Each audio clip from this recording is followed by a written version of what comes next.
Donald Trump is now publicly complaining about the increasing attention paid to his questionable mental fitness, as both the Biden campaign and Midas Touch drop compilations of his weirdest gaffes. However, Media Matters just dropped a bombshell report showing how Trump benefits from a staggering asymmetry in the mainstream media on this very issue. But before we unpack all that, if you end up liking this video and you want to support the channel, please be sure to hit the like, subscribe, and alert bells before you go. All right, friends, we have several clips to look at in this video. As you know, we have been paying increasing attention to the questionable mental fitness of Donald Trump since Trump wants to make President Biden's mental fitness a campaign issue. I think what's good for the goose is good for the gander. And if you examine these two men on the substance and the merits, President Biden is just objectively better than Trump. But Trump, as we've discussed, has benefited from a staggering asymmetry in the mainstream media. And if you doubted me before, well, Media Matters has done the research to conclusively prove it, and I need to show it to you. But first, I want to show you Trump complaining, whining about the increasing attention paid to his gaffes and his malapropers and his mental fitness. If I blow it up here, though, they take a perfect, brilliant, beautiful statement that I make. I go for 2 hours without teleprompters. And if I say one word slightly out, they say he's cognitively impaired. And it didn't help. I mean, that's not the only reason why they say you're cognitively impaired. It's not simply misspeaking words. Anybody does it, right? Anybody is capable of it. We've all done it. I can do it. And I'm 33 years old. But that is the standard that Trump and right-wing media attempt to impose on President Biden. And again, I think what's good for the goose is good for the gander. There's also the substance, the fact that Donald Trump can't talk substantively about political issues, the fact that he's full of non sequiturs and malapropers and incoherent thoughts and sentence fragments, et cetera, and so forth. Now, to that effect, the Biden campaign is ratcheting up its attack on Trump's mental fitness. And they released this compilation of Donald Trump wandering off weirdly at random moments, since, again, the Trump campaign wants to depict that of President Biden.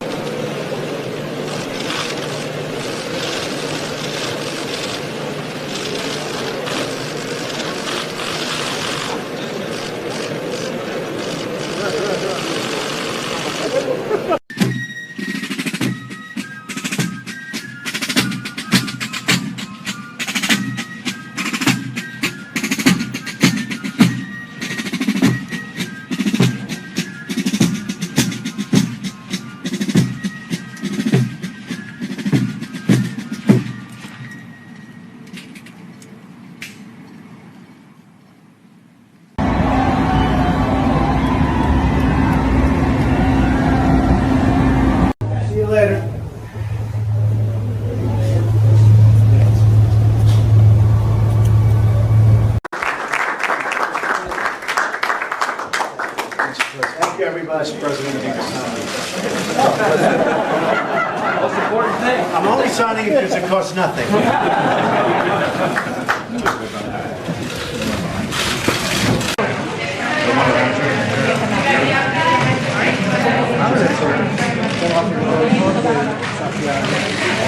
Were you trying to tell the Justice Department to grant immunity to Michael Flynn? Certainly. We trying to do that, Mr. President. Is that your intention, Mr. President? Thank you, Mr. President, is that your intention, Mr. President? Is that your intention, sir?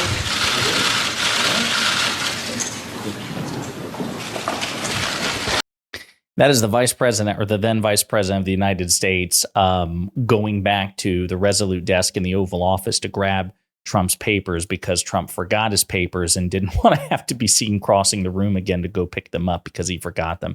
He just turned the vice president into an errand boy. Super awkward stuff. The Midas Touch also put together a compilation of Donald Trump's, some of it, this isn't a comprehensive list, we'd probably be here for hours at a time, of Donald Trump's various, again, non sequiturs, mispronunciation, malapropers, et cetera, and so forth. So we're going to play a sample of this. I think he should take a cognitive test like I did. I took a cognitive test and I aced it. Doc Ronnie Johnson. Does everyone know Ronnie Johnson, congressman from Texas? He was the White House doctor. How good did Elise Stepanek do? You know, we've endorsed Dr. Oz. We've endorsed JP, right? JD Mandel, and he's doing great. Jimmy Connors is good. These are also happy. Mike Bolton, John Bolton is here. Mike Bolton, as you know, is in Russia. And there was progress today. I look forward to solving it. Thank you, Steve. It was Trump's fault. It's always Trump's fault. Can it ever be like Rick Gates' fault? I mean, it's always Trump's fault, Rick. By the way, they never report the crowd on January 6th. You know, Nikki Haley, you know, did you know they... And again, it can go on like this. But again, just to illustrate the point that it's not just occasionally Trump mispronouncing things. It's him going on at length, misremembering who people are, confusing them with other people as well. Again, the non sequiturs, the random tangents and things like that. This is what Trump does. Okay. And again, if we're going to hold Biden to that standard, then we should hold Trump as well. There's also the fact that as former Trump supporting Republican Congressman Adam Kinzinger is about to point out, Trump is just a deeply stupid person, whereas President Biden is not. Yeah, I mean, Adam, one of the things there that he did yesterday, and it was a little bit in that clip, Trump was calling cheap fakes clean fakes. And so he's just botching the language there. The other day, he was referring to Dr. Ronnie Jackson, but he said Dr. Ronnie Johnson. Yeah, I mean, look, his brain is broken. The difference is he does it more energetically.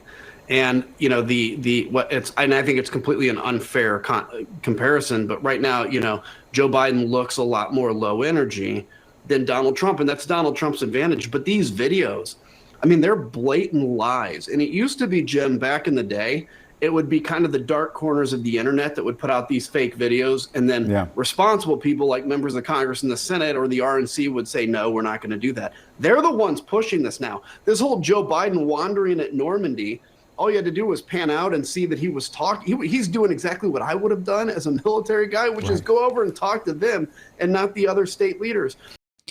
Right. So this is a reference to the so-called cheap fake videos that have been regurgitated by right-wing media in full force. And it is basically a full court press against President Biden, where they take footage and they'll cut out critical context, or they will literally crop the field of view so you just see Biden in order to depict him as this meandering old man. Now, you don't have to do that with Donald Trump. You just let him talk, and his stupidity and mental unfitness will reveal itself in short order.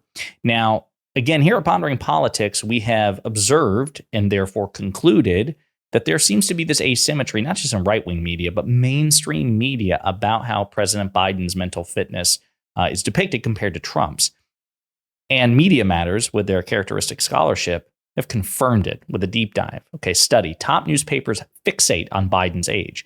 Over the past 5 months, 5 of the top U.S. newspapers have published nearly 10 times, I repeat, nearly 10 times as many articles focused just on Biden's age or mental acuity as focused on just Trump's.